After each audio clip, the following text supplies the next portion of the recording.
2 दिन पहले ही दिल्ली पुलिस की स्पेशल सेल ने अलकायदा के बड़े आतंकी मॉड्यूल का पर्दाफाश कर 15 संदिग्धों की गिरफ्तारी की थी, जबकि करीब आधा दर्जन लोगों से अभी भी पूछताछ चल रही है। झारखंड से अलकायदा की टेरर फैक्ट्री चलाने वाले डॉक्टर इश्तियाक की गिरफ्तारी के बाद ईडी ने भी जांच शुरू की। कई अन्य लोग हिरासत में लिए गए। शुरुआती जांच में आतंकी गतिविधियों के लिए फंडिंग और प्रशिक्षण का खुलासा हुआ है। दिल्ली पुलिस ने दावा किया है कि झारखंड में अलकायदा कई जिलों में नेटवर्क खड़ा कर रहा है। दिल्ली पुलिस ने तीनों राज्यों की पुलिस के साथ मिलकर इन राज्यों में जगह जगह छापेमारी की थी। दिल्ली पुलिस की स्पेशल सेल को डॉक्टर इश्तियाक के बारे में खुफिया जानकारी मिली थी। डॉक्टर को हिरासत में लेने के बाद उससे पूछताछ की गई और उसके मोबाइल और अन्य इलेक्ट्रॉनिक इक्विपमेंट्स को जब खंगाला गया तो इस मॉड्यूल की जानकारी मिली। जांच में पता चला कि मॉड्यूल से जुड़े सभी आतंकी सोशल मीडिया ऐप टेलीग्राम के जरिए एक दूसरे से जुड़े हुए थे। इन्होंने कई ग्रुप भी बनाए हुए थे, जिनमें कुछ मेंबर्स पाकिस्तान और अफगानिस्तान और अरब देशों के थे। डॉक्टर इश्तियाक मूल रूप से जमशेदपुर के मानगो इलाके का रहने वाला है।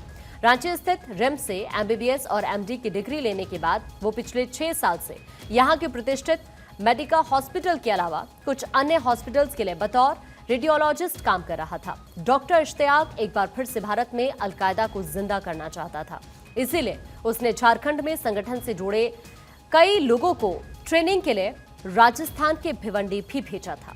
इस मॉड्यूल को ट्रेनिंग देने की जिम्मेदारी हजारीबाग से पकड़े गए फैजान की थी, जो कि मॉड्यूल में मौजूद संदिग्धों को फिजिकल ट्रेनिंग के अलावा अलग अलग हथियार चलाने और बम बनाने की ट्रेनिंग देता था। ये ट्रेनिंग झारखंड के जंगलों, उत्तर प्रदेश और दिल्ली में दी जा रही थी। शुरुआती जांच में ये बात सामने आई कि इस मॉड्यूल से जुड़े लोग देश के भीतर खिलाफत करने और कई शहरों में आतंकी हमलों को अंजाम देने की तैयारी कर रहे थे। भिवाड़ी में आतंकी कैंप को लेकर कई चौंकाने वाले खुलासे हुए हैं, जहां संदिग्ध व्यक्ति किराए के कमरे लेकर रह रहे थे।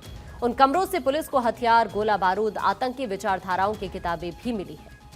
दिल्ली पुलिस ने गिरफ्तार आरोपियों के ठिकानों पर रेड कर AK-47 राइफल, एक 38 बोर रिवॉल्वर, 38 बोर के 6 जिंदा कारतूस, 32 बोर के 30 जिंदा कारतूस, AK-47 के 30 जिंदा कारतूस, एक डमी इंसास, एक एयर राइफल और एक आयरन एल्बो पाइप, एक हैंड ग्रेनेड, एक की रिमोट कंट्रोल मैकेनिज्म, कुछ तार, एक ASI's 1.5 वोल्ट की बैटरी, एक टेबल वॉच, 4 राउंड शीट, एक टारगेट, एक कैंपिंग टेंट और कुछ भड़काऊ वीडियोस और साथ साथ कुछ साहित्य बरामद किए हैं।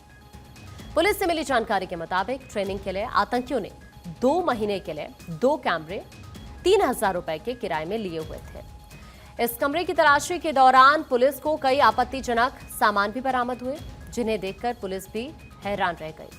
अलकायदा का एक बार फिर देश में एक्टिव होना बड़े खतरे की घंटी है। Al Qaeda in Indian subcontinent की शुरुआत 2014 में पूर्व al Qaeda chief Ayman al Zawahiri ने की थी। पाकिस्तानी असीम उमर इसका शुरुआती सदस्य था। यूएस अफगान मिलिट्री ऑपरेशन में उमर के मारे जाने के बाद इसकी अगुवाई पाकिस्तान मूल का उसामा महमूद कर रहा है। रिपोर्ट के मुताबिक इंडियन सब कॉन्टिनेंट में अल कायदा के भारतीय संगठन AQIS यानी कि अल कायदा इंडियन सब कॉन्टिनेंट के 200 आतंकी मौजूद हैं। दिल्ली में 2015 में 3 आतंकियों की गिरफ्तारी के बाद AQIS की भारत में मौजूदगी का पहली बार पता चला था। दिल्ली पुलिस ने बाद में AQIS के आतंकी मौलाना अब्दुल रहमान कासमी को गिरफ्तार कर लिया था। पुलिस ने यह दावा किया कि इस आतंकी संगठन ने झारखंड के जंगलों में ट्रेनिंग कैंप बनाया हुआ है। जुलाई 2021 में यूपी पुलिस ने अलकायदा से जुड़े आतंकी संगठन अंसार गजवत उल हिंद के 2 आतंकियों को गिरफ्तार किया था। अब एक बार फिर आतंकियों को देश भर में डर का माहौल बनाने के लिए बड़े स्तर पर किलिंग्स करने के लिए ट्रेनिंग दिए जाना बहुत बड़ी और गहरी साजिश दिखाता है। अभी आने वाले दिनों में इसमें कई और नाम भी सामने आएंगे और बहुत जल्द पता चलेगा कि मरे हुए इस संगठन को जिंदा करने में और कितने डॉक्टर लगे हुए हैं। लेकिन हमारी जांच एजेंसियां भी देश तोड़ने वाले ऐसे डॉक्टर्स को जेल में पहुंचाने के लिए पूरी तरह से तैयार है।